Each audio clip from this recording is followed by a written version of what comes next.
Oh, that's fine. Good morning, afternoon, evening, everyone. Two Geeks Talking is an entertainment industry interview show where we interview the creative people from the comic, film, TV, movie, and video game industry. And of course, we're joined today with another talented creator trying to really get through those 42 interviews in 42-day challenge I set for myself. It's not going to happen, folks. I hate to tell you, but you still have enough content that'll last you pretty much till the end of the year, or at least until September. So there you go. I did my best, and I'll keep interviewing people as I have been for the past 6 years. That being said, let's talk about the actual creative person we have on the team, or I should say, in the channel here today. Happened to see him on Twitter. Looked through his archive. It's actually funny. Loved it. Very wacky sense of humor. So it's up my alley, and it'll be up your alley as well too. We're joined today by Babb from JBabb's Comic, and that's jbabbscomic.com. How are you doing today, Justin?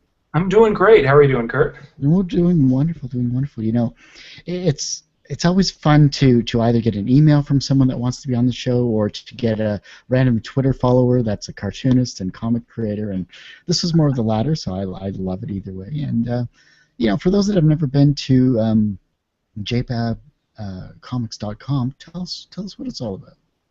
Well, JBabb. As he takes a drink. It's all right. It's like a ventriloquist act. It'll be fun. JBabbComics.com is a black and white, kind of traditional-looking serial comic. It kind of has an old cartoony feel, but it's kind of has surrealist slapstick humor as well. It's mostly about these two characters, Chester and Mort, who get in really bizarre adventures or really bizarre arguments, and yeah, and I guess stuff goes from there. So. You know, when it comes to being a comic creator, how did you get started in this wonderful business of drawing fun characters? Well, I always loved drawing it when I was a kid. I think everyone in this business, at least everyone I've met, always loved drawing as a kid. I would copy Garfield and Calvin and Hobbes and trace just about anything I could. And I started drawing my own stuff, but I kind of kept that secret, you know, in my stuff. In high school, I would share my comics with my friends. I even we had a school paper, and I didn't really cartoon in the school paper, but I kind of did. I found out that with a little bit of elbow grease and with an eraser, you could take ink off of newsprint. So I would edit all of the all the pictures in the paper. And add, you know, cartoon jockeys on the back of our track team, or charred corpses in the tanning booths that they put in the paper for some reason, and you know, just had a lot of fun with it. But I didn't really get the bug to start publishing stuff until a friend of mine told me I needed to, and I guess that's the nicest way to put it. We were at a bar, and I said, "Hey, I want to be a comic artist," and he said, "Good, you should." And I said, "What do you mean?" I thought that you have to go through stuff. And he said, "No, the internet exists." So I'd been a long-time reader of webcomics. I had a library of webcomics that was, I think it was like 300 bookmarks long, which is ridiculous because I didn't know what RSS was. And he said, "Just publish it on the internet." I said, "Okay, I don't know how to do that." He says, "That's fine. You have a month to do it. And if you don't do it within a month, I'm coming to your house, I'm breaking in, and I'm beating the snot out of you when you sleep." And that was how I started. So I guess it's the best motivation you can get. And after him checking in on me about once a week, every week for a couple months, I started to realize I really, really loved publishing. And I didn't care who saw, because let's be honest, at first nobody saw my stuff, and they probably shouldn't have. But I had a lot of fun with it, and yeah, and here I am, a couple years later, and I'm still doing it. Well, that's probably the quickest timeline I've heard a comic creator talk about their work before, but it's to the point, so it works out very well. Well, I did some other stuff before I was forced to do comics. I guess, yeah, through threat of violence. You know, I was I tried doing proper art, capital A art, and I did painting, I did stuff like that, and I got into an art gallery. I mean, I was very proud of myself, and then I remember standing there in the art gallery, and it was a video game themed art thing, and I had a lot of fun with it. And the guy next to me had an art, like, it wasn't a manifesto. I don't remember what the proper term for it is, but it's a little explanation of what the artist is and what they do. It's the artist's intent. Yeah, artist statement. Yeah, the statement, exactly. And I don't mean to disparage any artists out there. I mean, I think that they're all great people, but holy crud, this guy could write an essay. I mean, I didn't see any of it. It was like a magic eye puzzle, and then he put up this long college term paper about what it all meant. And I thought, I can do better than that. I don't like this. I'm going to put word bubbles in my art. And that's I went back to comics, and I love it. I absolutely love it.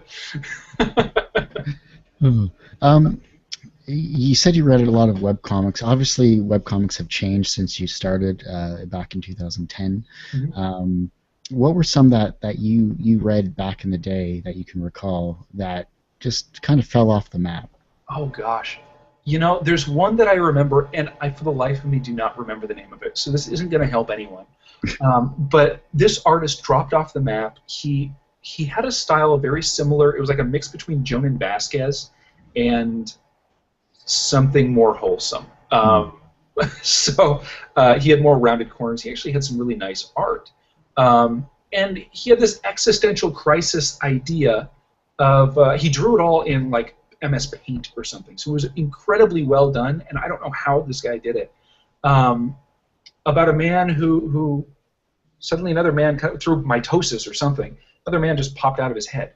And they both existed, and they had this strange relationship, and it was a father-son kind of relationship, but they were also best friends. But it was also horrible, because they lived in this area where it's a completely white background, and he started making jokes about halfway through the story arc that it's just a big white wall, and it was this beautiful white wall that everyone enjoyed, except for this new kid who started deciding to draw all over it. And so it was conflict. It was beautiful, and it just stopped updating one day. And I want to say, like 5 years ago, I actually found the guy. I tracked down his email address on DeviantArt under some name. I'll have to look for it. My computer has since died. I've gotten a new one, and my computer is not new by any means. But he did amazing art. It was black and white, and it really kind of inspired me.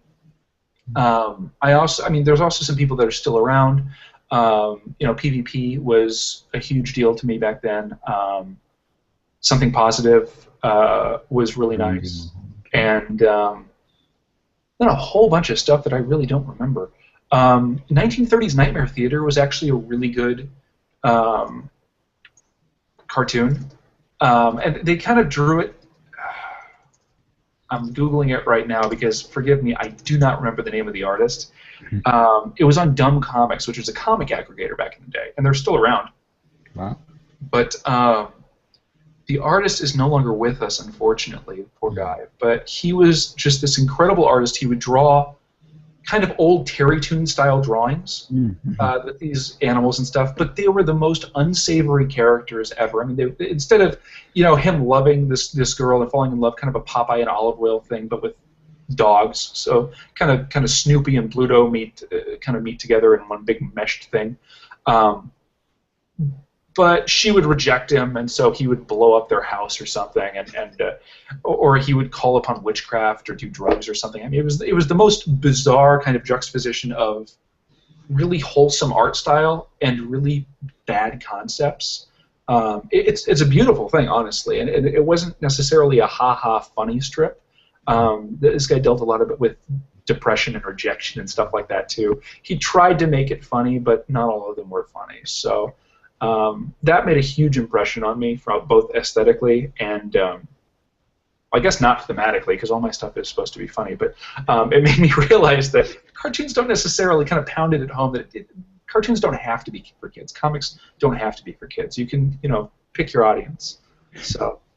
Well, I mean, at least your world isn't being infested by cute little koalas that are like zombie-like. So. Oh, you know what? I'm sure I've read a cute koala webcomic. You know, I bet there's one out there right now. I wouldn't put it past the internet, that's for I, sure. I definitely wouldn't. Um, you said you were talking kind of in the green room, and you've been drawing the comic for a while now, but you took a bit of a break. Yes. Was there you were just trying to refocus your art, or was it you were getting burnt out? Like, was there any real There were a lot reason of. that you actually want to get into? Yeah, oh, absolutely, absolutely. We can talk about it. I'm actually drawing a comic right now. I assume this probably isn't going to air before Monday. If it No, is, then spoiler. But um, because I'm flying blind with the camera, I really don't know how much of this you can see. You could kind of, I'll let you know. but I'm actually working on a comic for next week about why I missed a lot, and the actual reason that there's a lot of stuff going on with my life and external things, but mostly it's because there's a Yeti. So it's Actually, Sasquatches are really big this time around. So oh, they just absolutely are. You should see Animal Planet trying to get in here. It's horrible. It's come on, I'm doing a podcast. What's going on, guys? oh, they want their reality show. They have a bunch of people lined up outside banging boards together and yelling at me. It's but yeah, I mean, honestly, so I had a lot of external stuff in my life, and I kind of had to step back because I was cartooning for better or worse, for me at least. I'm doing it alone. I'm sitting alone in a room with my thoughts, and it's great because my thoughts can run wild and kind of play, and the characters can come out. They have their own voices at this point. They can kind of do their thing. But with kind of the other stuff that was going on in my life, characters weren't playing so nicely, and so I felt like this isn't going in the direction I want it to. I need to step back. I need to reassess. What am I doing artistically? What am I doing thematically? What am I doing all this other stuff? And just kind of take a breather, take another look at it, and relaunch. And that's kind of what I'm doing. So. Good. Well, everyone kind of needs to take a step back from what they're doing. For me, it was about a couple of months ago when I was TAing for a podcasting class. I let the students do the show. I had a good 2 months off. It was great. I loved it. I could finally relax for a little bit. That's a good idea. I should. I wish I had students. That'd be nice. Yeah, just go to a local college or something like that and say, hey, you want to draw some stuff? Okay, there you go. You know, a couple of years ago, I actually got a person asking for an internship. And Take it.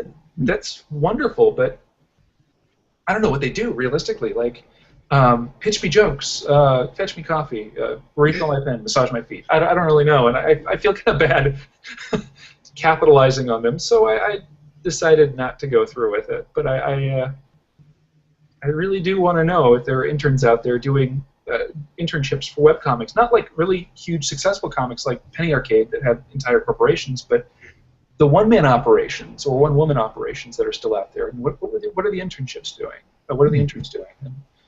And, hopefully something fun. Hopefully not fetching coffee. But Probably, most likely.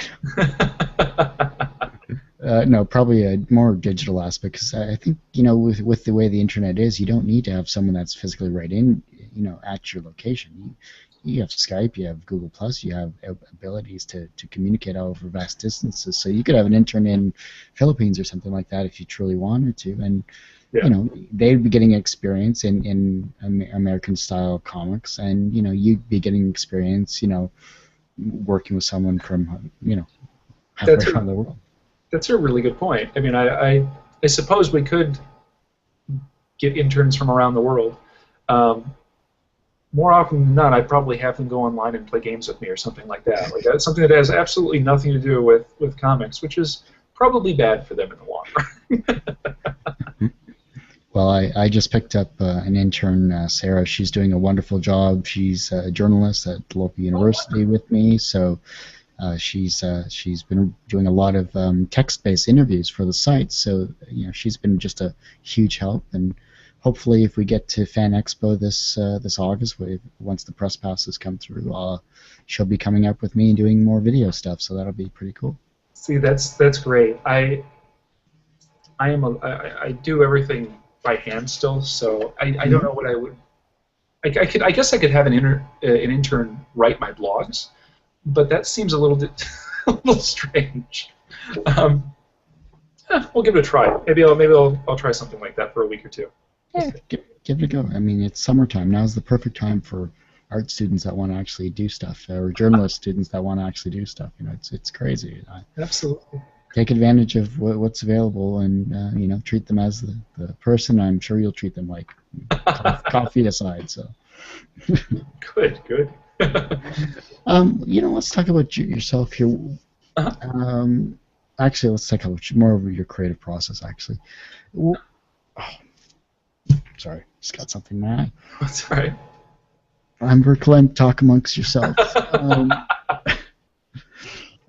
When it comes to yourself in terms of your creativity, where do you feel that you're most creative, and where do you feel you're least creative? I'm usually the most creative when I can't write something down. That's just falling asleep, just waking up, or in the shower. Like those three places are probably the places where I get the most ideas, because you're kind of forced to just not do anything. And then by the time I can write it down, I usually forget. But it's funny because I used to carry a little notebook with me everywhere, and I would just scribble down ideas everywhere anytime I could.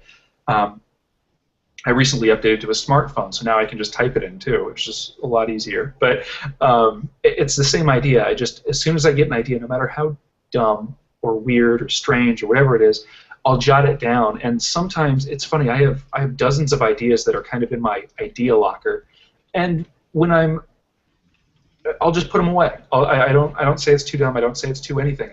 I write down the idea and I throw it in storage, kind of, just to let it cool down. And then when the time comes to write a comic, usually a couple days beforehand, I'll start fishing through my old emails to myself or my old notes, just to see what the heck I was thinking about. And sometimes the ideas don't age well. Sometimes I can punch it up more because it's even funnier, or sometimes it's great as is.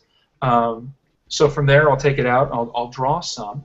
And I kind of jump back and forth from the script to the visual, just kind of going back and forth. I tend to try to multitask with that, because I'm the type of person that if I don't want to get bored with it. So comics, it's silly to think that you have to write a comic or draw a comic beginning to end, left to right, top to bottom. You can skip around all you want. It's wonderful. And I've done that a number of times. I'll do storyboarding and stuff like that. I'll have extra panels, take out panels, throw stuff away, whatever. Try different faces. And I mean, standing in front of the mirror, making faces at the mirror so I can see what things look like. And trust me, you don't get bored doing that. It's a lot of fun. And meanwhile, I can go through jokes in my head to see what works and what doesn't. So that's kind of the vetting process, and then from there I'll do penciling and inking and scan it in. So are you going to shift digitally then eventually to? The funny thing, I've really honestly tried to shift digitally. I have a bad habit when I draw that I move the paper all over the place, and when you're doing that with a tablet, because I don't have like a nice tablet with a screen on it, and when you ship the tablet, I have to figure out the orientation all over again. So my old habits of just twisting the paper as I draw, just going back and forth, screws up my mouse.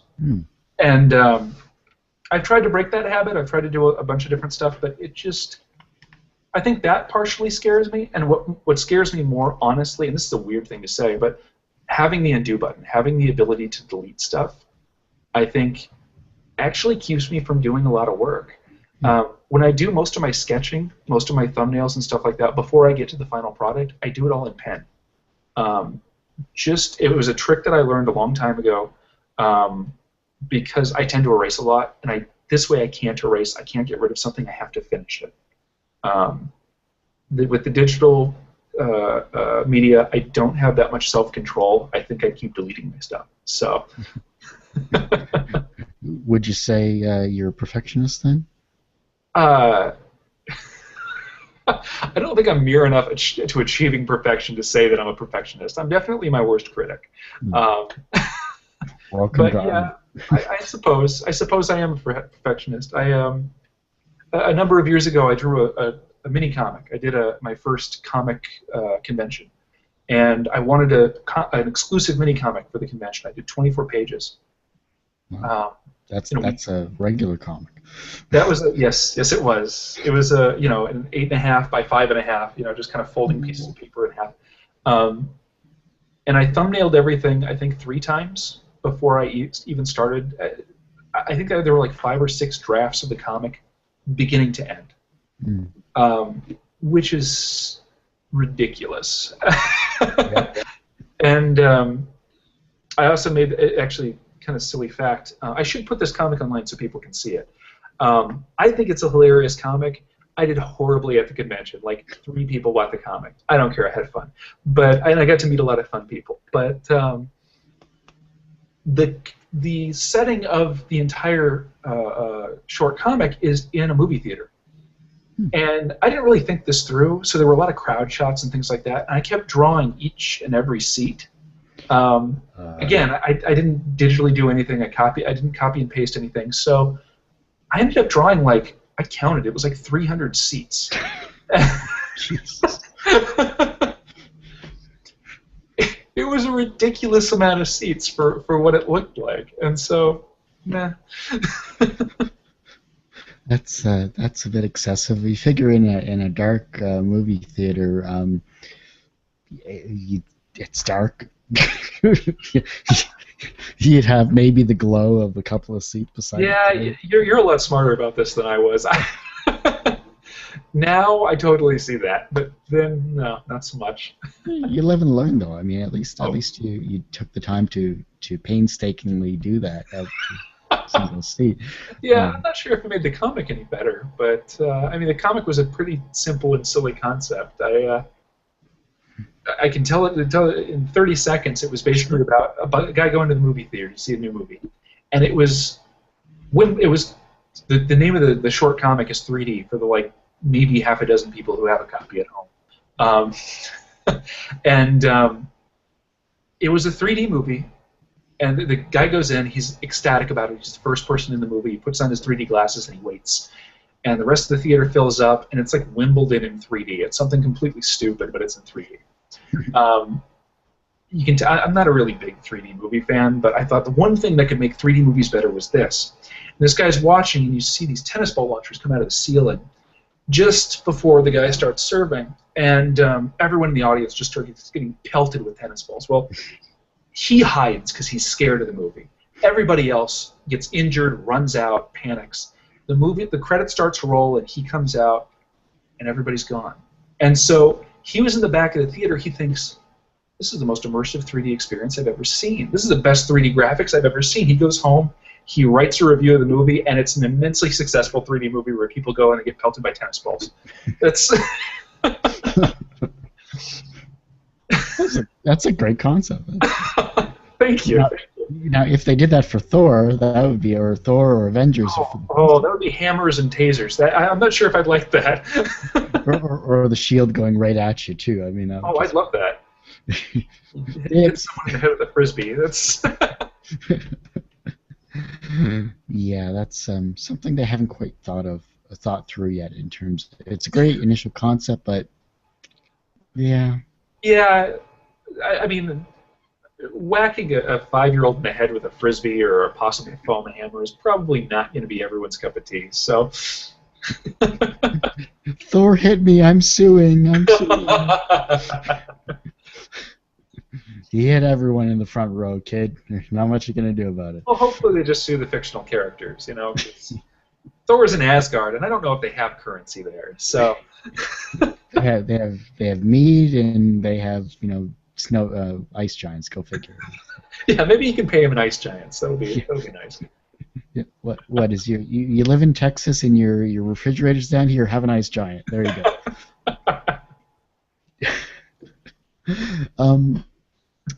Since you've been working on this for a while now, what were some of your most creative mistakes that happened to make it into the comic? Mistakes. Like Bob Ross, Happy Little Tree. I've definitely done that more than once. I've had to paint over entire. Well, okay. I'm left-handed, and I do everything on Bristol board with ink, and I tend to accidentally smudge all the time. So I get overzealous with inking, and suddenly the entire panel is ruined. Or more often than that, and these are silly little mistakes that don't make it to the canvas. I tend to have a drink of water next to me, or some sort of drink, and in a very similar looking cup, I have where I can dip my ink. And I can't tell you how many times I've either mixed that up or something like that. You know, I've had it where I tend to grab multiple tools at once. I'll say, oh, I don't want to finish inking yet. I want to grab a pencil and fix this first. And so I'll put the pen in my mouth and I'll do this and I'll go back and forth. So I don't have to put anything down. If the ink is wet, you know, it makes sense. Well, reasonable people would put the pen down or anything else. So I end up, you know, my hands are covered in ink, my face is covered in ink for some silly reason. You know, I look like a 5-year-old that's been finger painted by the end of it. I've learned to wash my hands multiple times while I'm doing it. I look kind of OCD, but otherwise I do tend to smudge everything all the time. I've spilled on my comics, which I don't know if I've covered that up. I think I've mostly tried to. That's the one thing I've done digitally is I've tried to edit stuff out. No, it usually doesn't work very well. So. Yeah, I know what you mean. I was I don't know if you can see it properly, but that guy that's kind of in the background there. That's all in acrylic inks, Indian inks with I did with pen and nib was my final project. See that black little spot with the 2 little white lines on it?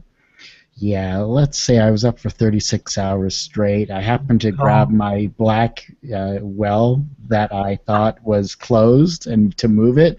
No, it just decided to spill over my entire thing on there. So what it was supposed to be a bomb, a bunch of bombs from Mario Brothers turns into a big skirt. It's on the leg. There you go.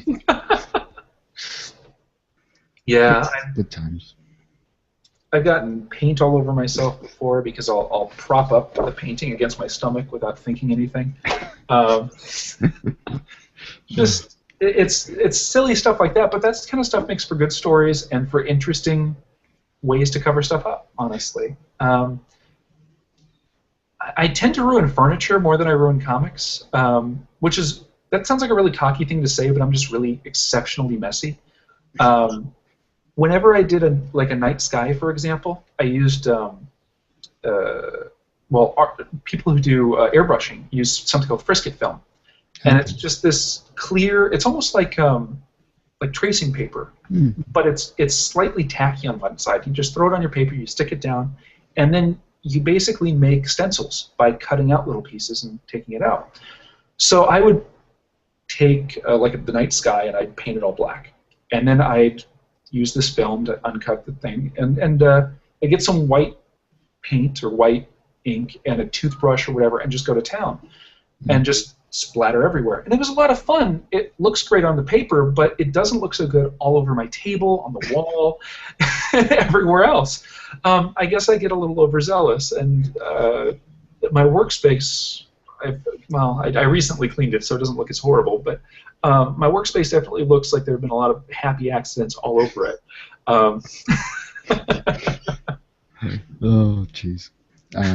No, I did that with. I was working on an acrylic painting on my desk right by my computer monitor, and I was doing the same thing with red paint, and I was flicking it as well. Oh, yeah. Just tapping it against my finger, just to get that splatter effect. Yep. No, just a couple of splotches went right onto my screen, which I still can't clean after all this time. Oh, no. So fun times in art, and that's what you have to have is fun times when you're doing your art. Girls, why the heck are you doing it? Absolutely. I mean, if you're not enjoying your own art, why are you doing it?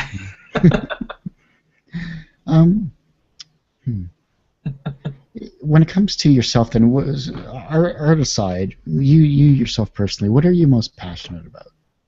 So art aside, Well, that makes it a lot harder.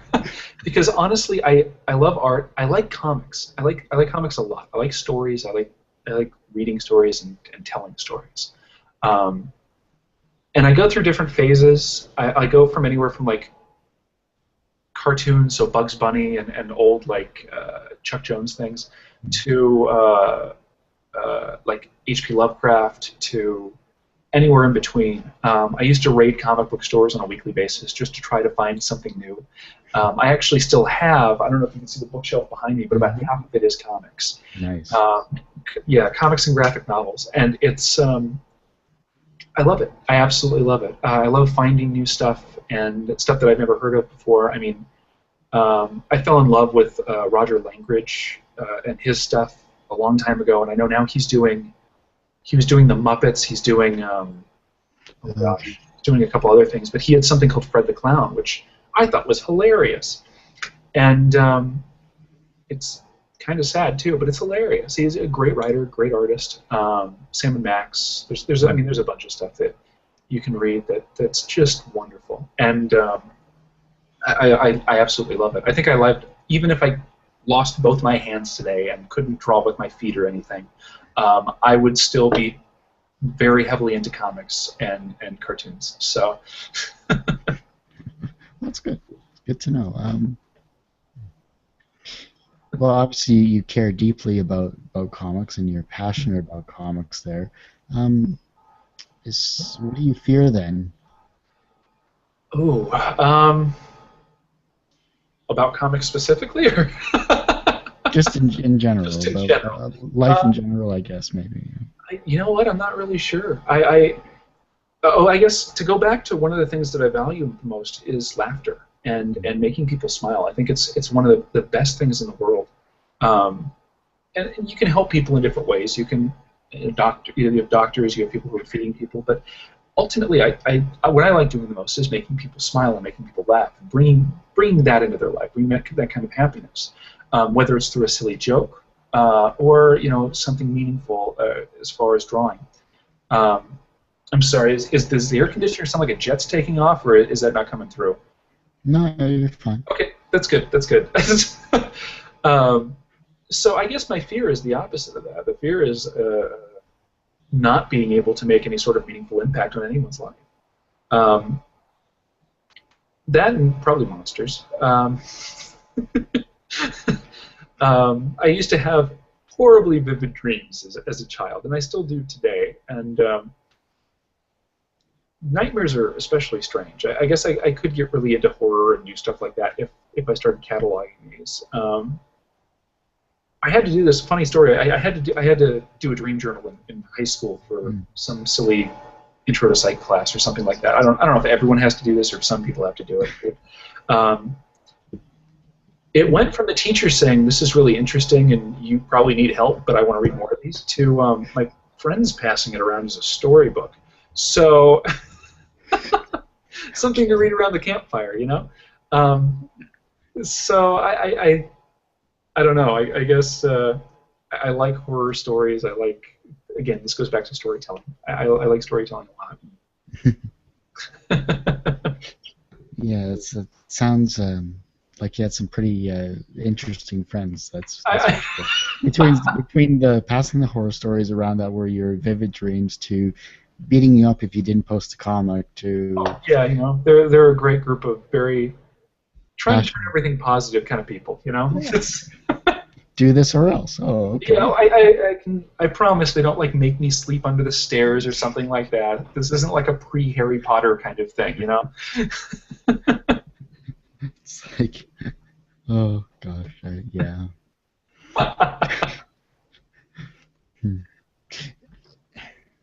But it's a lot of fun, Well, no, and that's true. But you've mentioned a few inspirational people in your life there. Yep. Calvin Hobbes, various others. Charles Schultz, I'm sure, would be one of them too. Who, other than those types of artists, who else kind of inspired you down this particular path to where you are today?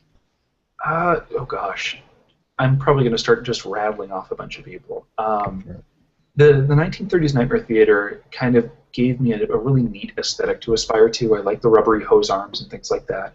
Watching old Merry Melodies, kind of Warner Brothers, Chuck Jones cartoons, so Bugs Bunny and stuff like that was a lot of fun.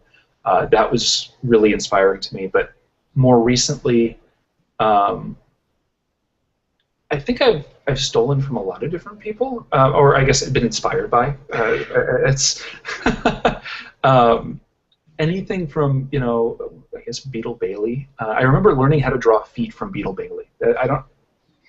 It's a very strange memory, but that's what I remember from Beetle Bailey. To I love, like, there are a lot of really strange but fun artists out there, like Mark Ryden, Camille Rose Garcia, Jeff Soto. I think I have one of Jeff Soto's pieces behind me again. I'm not sure if you can see it, but yeah. Really fun, interesting art that really kind of inspires me.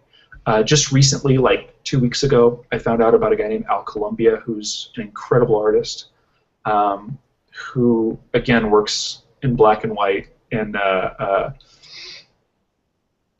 very old cartoony kind of style, but just very strange subject matter.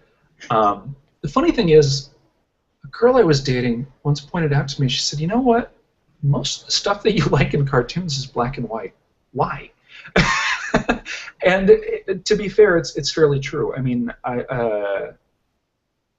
Black Hole Burns is really good. Craig Thompson. I love Craig Thompson's line work, brush work, and Blankets, and in Goodbye Chunky Rice and things like that.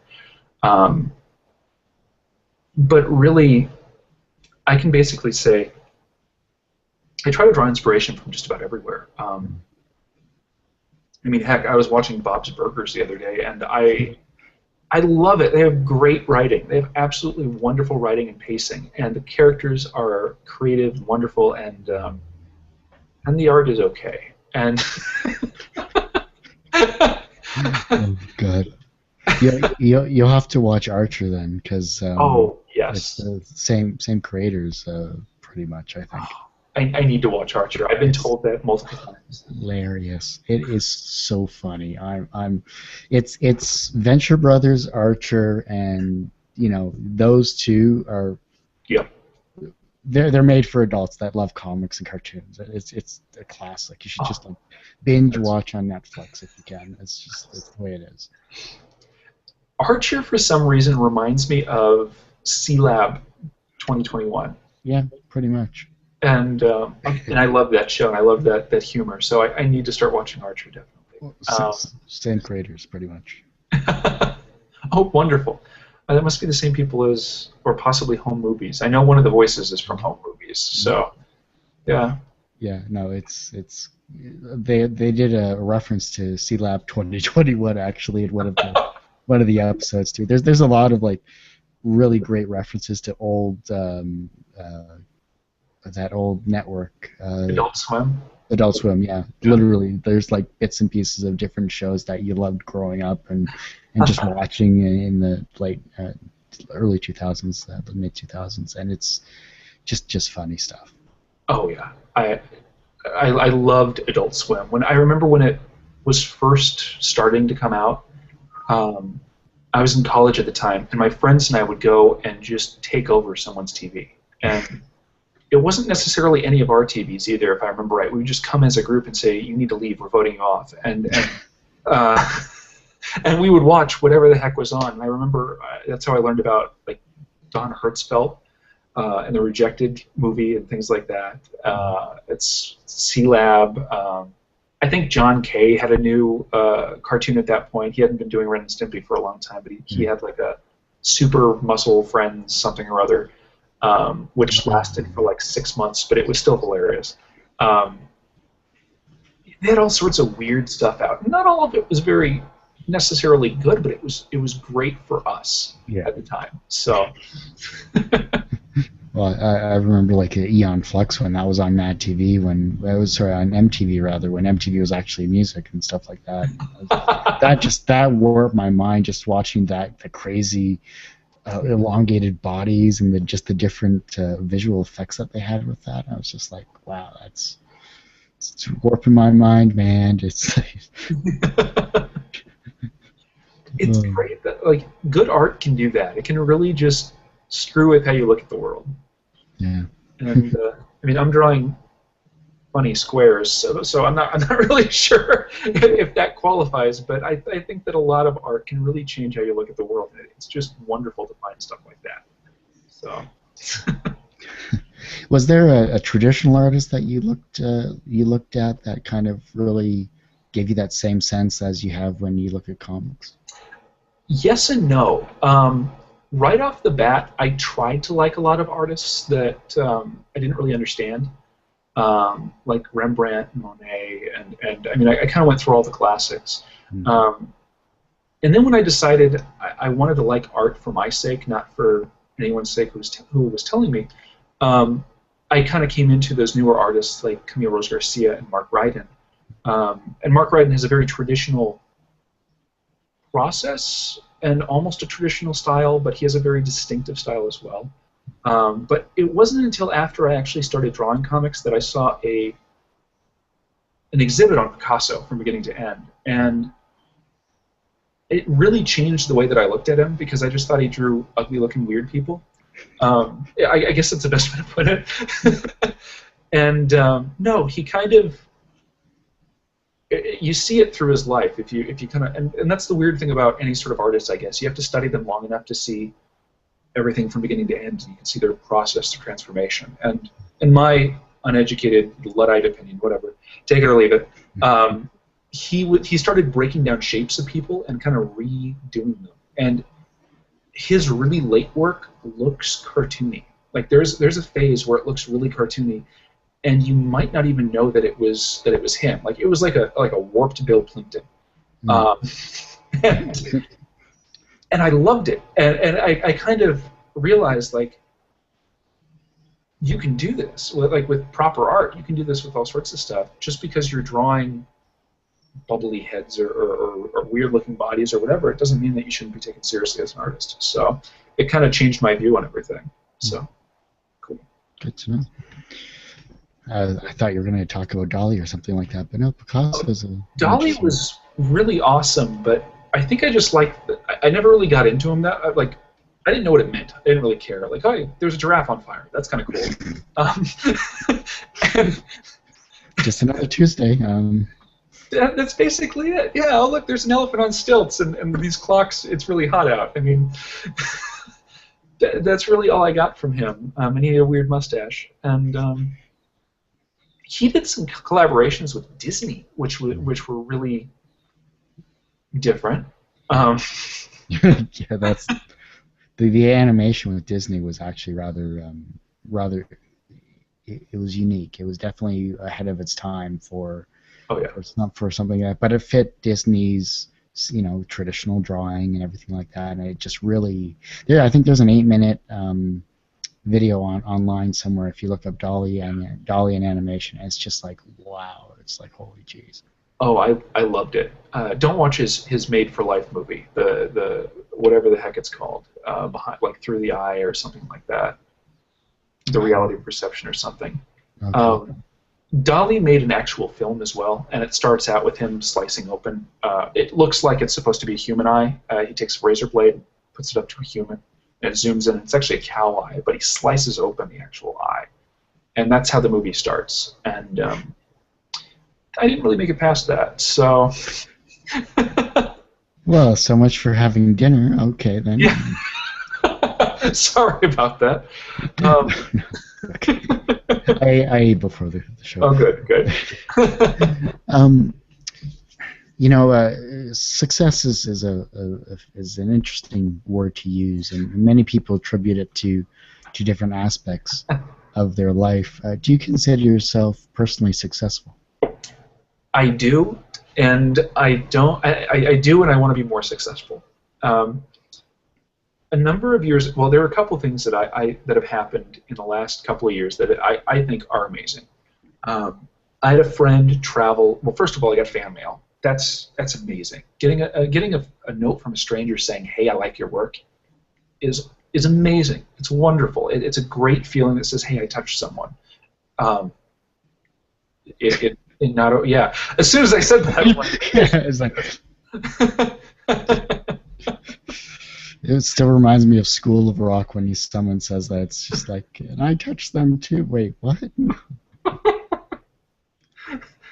Yeah, not quite like that.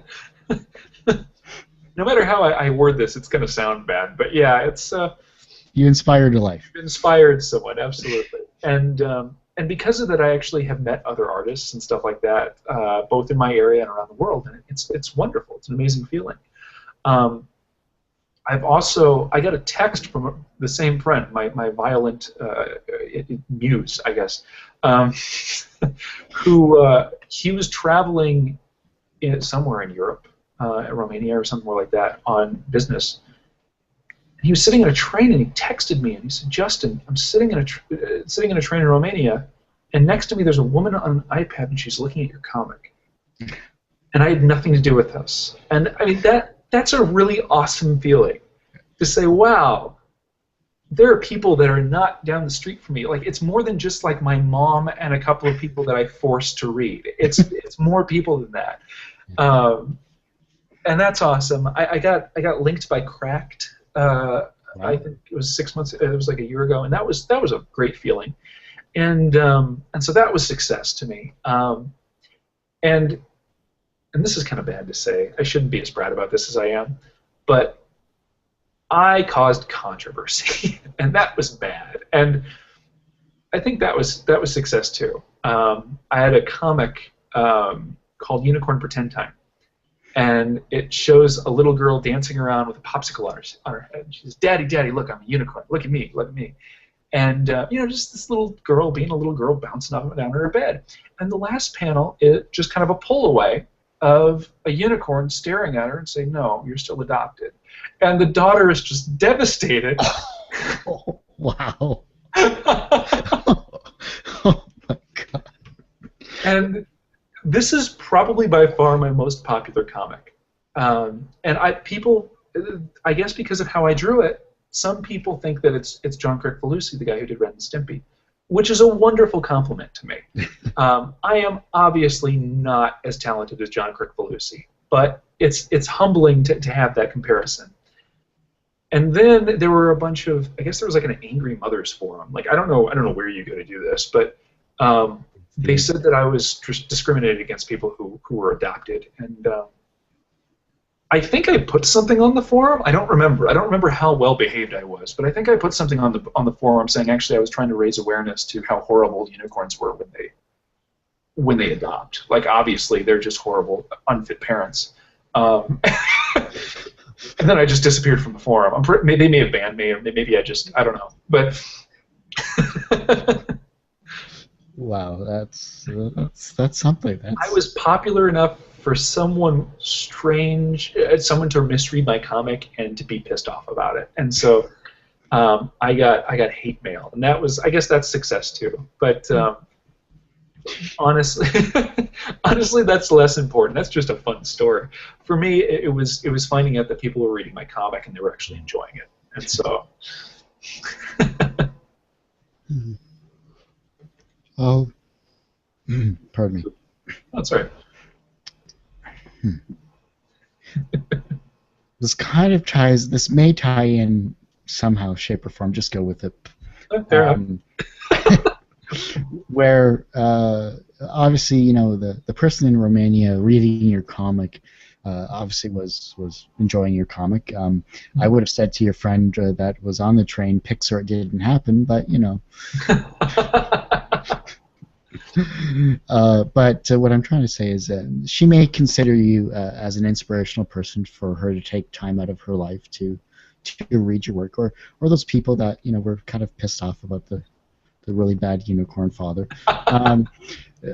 found inspiration towards whatever their cause was, and that's all great and good, but the younger generation are still going to read your comics. They're still going to look at it, and they're going to become inspired in some way, shape, or form, hopefully to create art, rather than posting on forums, because that's not productive. How can what I'm trying to get to is how can they inspire the generation that follows them? How can they inspire the next generation, or what would I inspire them to do? Let's go with how can they inspire the next generation, and then what you do. probably the best thing they can do is to do something that they absolutely love and stick with it. As much, and this is pretty bad for me to say since I've been on hiatus, but actually create, like, do it and put it out there. As if you love what you're doing and you work on that craft, you work on it every day, put it out there. It'll be out there in the universe for someone else to enjoy or like or hate or whatever.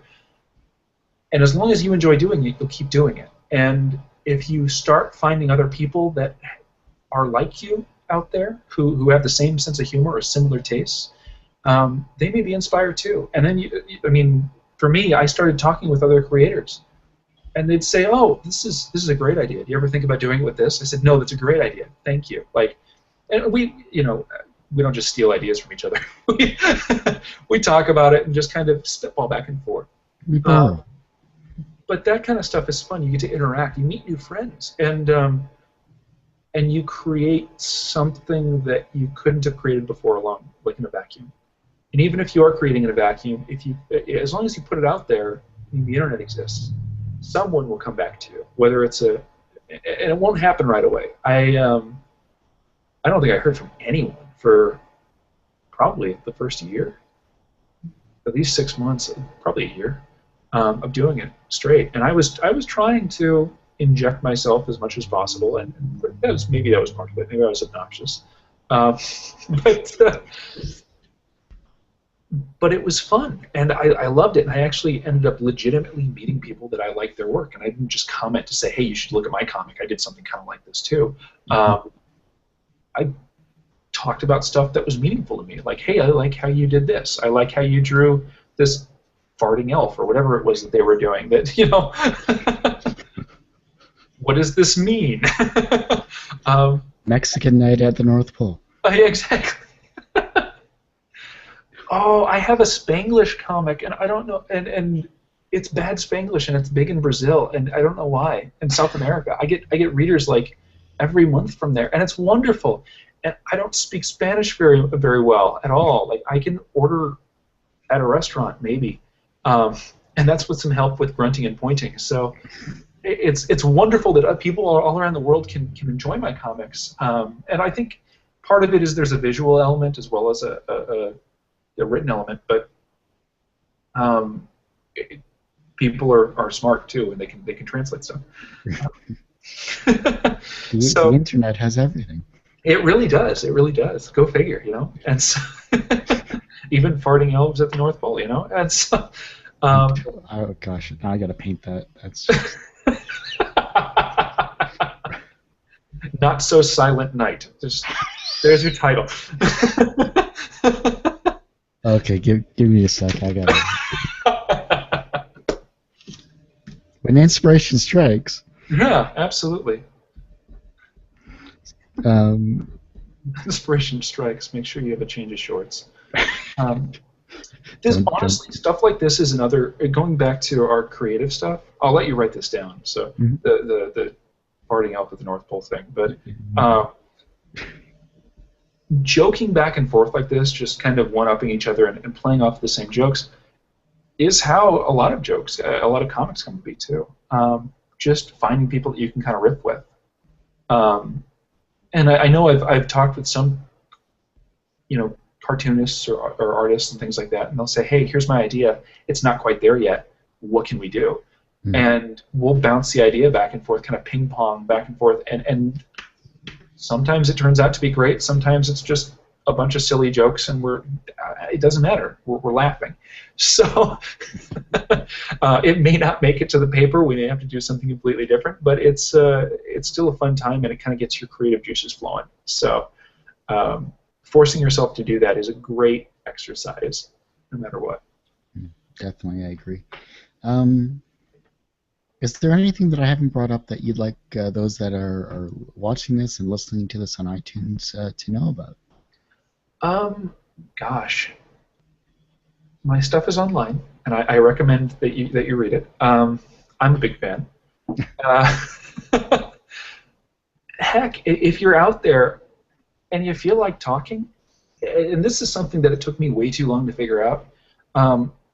I was scared of talking to artists out there because I had this kind of like Hollywood like starstruck part of me that, oh my gosh, you drew a comic. I can't talk to you. I'm not worthy. Oh my gosh. Oh my gosh.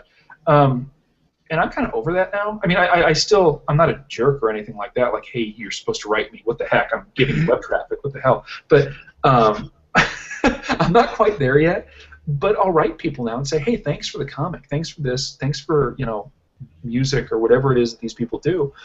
You've inspired me. You've done this, this, and this for me, and things. And you'd be surprised at how many people actually return your letters. It's really awesome because now you can have dialogues with people that you admire, people that are inspirational to you. So if you see either an artist out there or a musician or whoever the heck is out there, reach out. Just say, hey, thanks for stuff. Or if you want to talk and say, hey, where do you get your ideas or anything like that? I mean, by all means, podcasts like this are a great way to find that information. But if you're curious, what's your favorite cookie or something like that? I mean, and this is something that doesn't come up in podcasts. Well, write an email, write a letter, just something like that. And surprisingly, a lot of artists actually answer. So I can attest to that. I wouldn't be here for 6 years if I didn't email people, so it works out very well. Oh, absolutely. Well, you've obviously figured it out.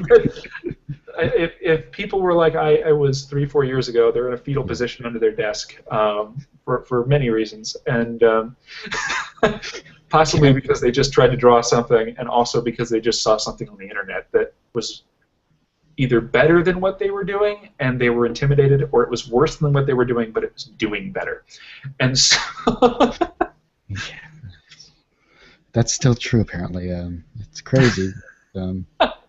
It's still absolutely true, but I think of it as a joke at this point. If I can find something that I've tried to find a way where most stuff out there is better than me, so I can draw some inspiration from it. And if it's unabashedly the worst thing in the face of the earth and it's out there and it's getting 1,000 likes an hour, I'll take that as a challenge. Absolutely. You know what? I can one up that. Let's one up that, and I'll try. Good stuff. Good stuff. Justin, I just want to thank you so much for taking the time to do this on short notice, and it's a pleasure speaking with you. I'm glad you reached out via the social medias there, and the interwebs were not clogged with a series of tubes of farting out from the balls, so we're good that way.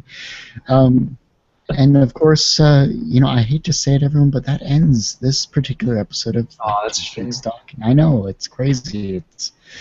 Time flies.